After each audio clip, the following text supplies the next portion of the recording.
देश में आजकल महिला आरक्षण बिल की चर्चा तेज हो गई है। सियासी जमातें इसे अपने अपने हिसाब से इंटरप्रेट कर रहे हैं, नफा और नुकसान, और होगा भी, क्योंकि अब तक जो लोग अपनी पारंपरिक सीटों पर अपना कब्जा मानते आए हैं, इस बिल के आने से क्या पता वो सीट उनके हाथ से फिसल जाए अगले 5 साल या 10 सालों के लिए। तो जाहिर तौर पे राजनीति की राहों में इसे एक बड़े बदलाव के तौर पर देखा जा रहा है, और ऐसा होगा ये बात एक अलग बात है। पर इसमें सबसे इंपॉर्टेंट सोचने वाली बात यह है कि क्या इस बिल का सपना साकार होने के बाद जिस उम्मीद के साथ इस बिल को लाया जा रहा है, तो क्या सचमुच वो सामाजिक परिवर्तन हो पाएगा? क्या वो बदलाव हम देख पाएंगे अपने देश में? क्योंकि कहते हैं when women participate in the politics of their nation, they can make a difference.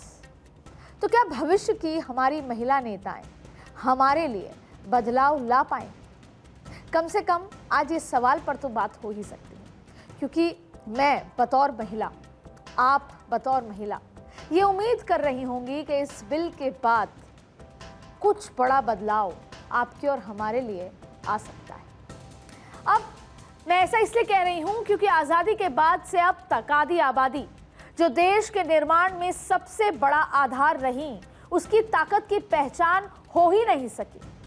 अब मैं नाउम्मीद होने जैसी बातें नहीं कर रही, क्योंकि मैं जानती हूं the only constant in life is change, यानी बदलाव ही एकमात्र सत्य है, शाश्वत सत्य।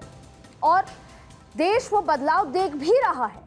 हमने पिछले कुछ सालों में महिलाओं की स्थिति में, सोच में, हालात में, नज़रिए में बड़ा बदलाव देखा है, और मैं इस बदलाव को खुले तौर पर वेलकम करती हूँ। ये बदलाव आने की ज़रूरत थी, और अब जब ये राजनीति में ये बदलाव आ रहा है, इसको तो आपको, हमको, इस देश के 140 करोड़ लोगों को खुलकर वेलकम करना चाहिए। मैं जानती हूं कि इस बिल की चर्चाओं के साथ साथ एक बार फिर महिलाओं की उम्मीदें परवान चढ़ी हुई हैं। उम्मीदों का संसार सजा हुआ है। संसद के सत्र बुलाया गया है 16, 17, 18 तारीख को इसे पेश करने के लिए, और फिर चंद दिनों में या महीनों में ये बिल हकीकत बन जाएगा। अच्छी बात है, ये होना भी चाहिए था। 27 साल बाद अब ये हकीकत बनने जा रहा है, क्योंकि ये बदलाव ज़रूरी था।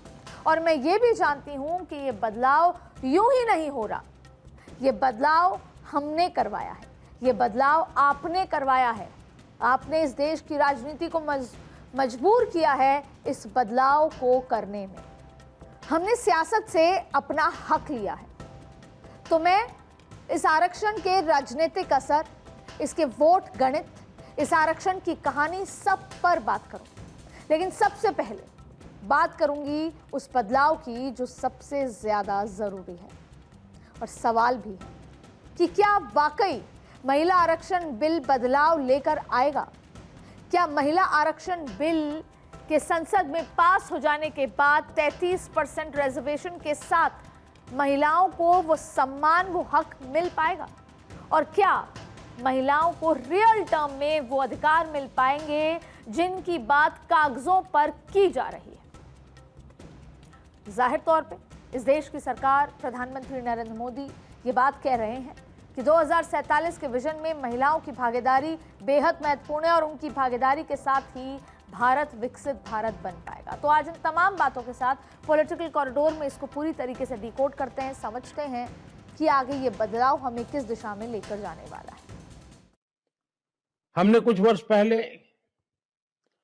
नारी शक्ति वंदन अधिनियम पारित किया था,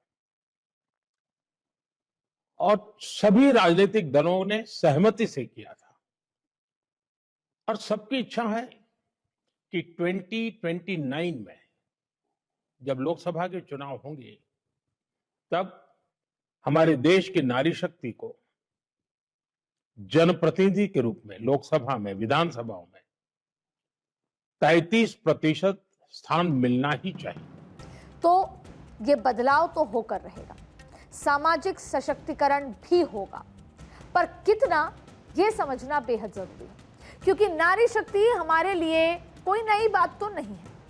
भारत का इतिहास के पन्नों को अगर आप पलट के देखें तो ऐसे विभूतियां हैं जिनको अगर याद किया जाए तो आपको समझ आएगा कि नारी सशक्तिकरण कब से चल रहा है। जैसे गार्गी वाचकनवी, जिन्होंने महर्षि याज्ञवल्क्य को शास्त्रार्थ में चुनौती दी थी।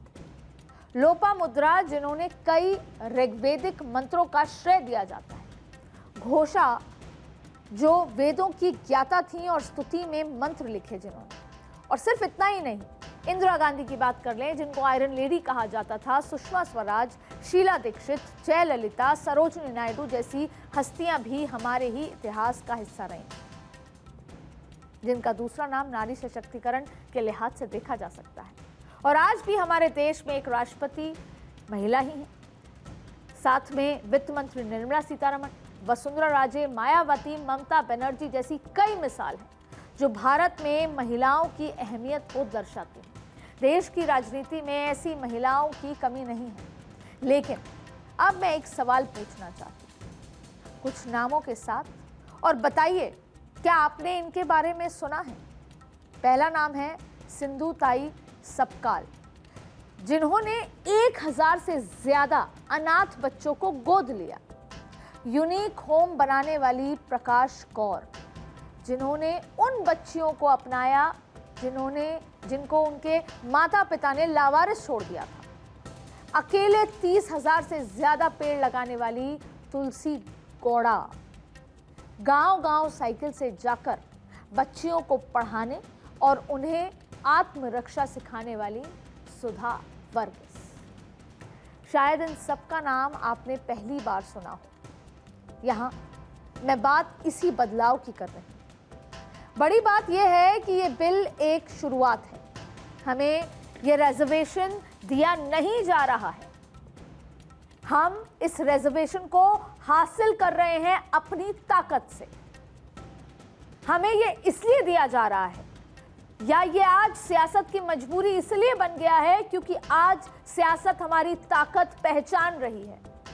राजनीति को ये समझ आ गया है कि महिलाओं को हाशिए पर रखकर आगे नहीं बढ़ा जा सकता।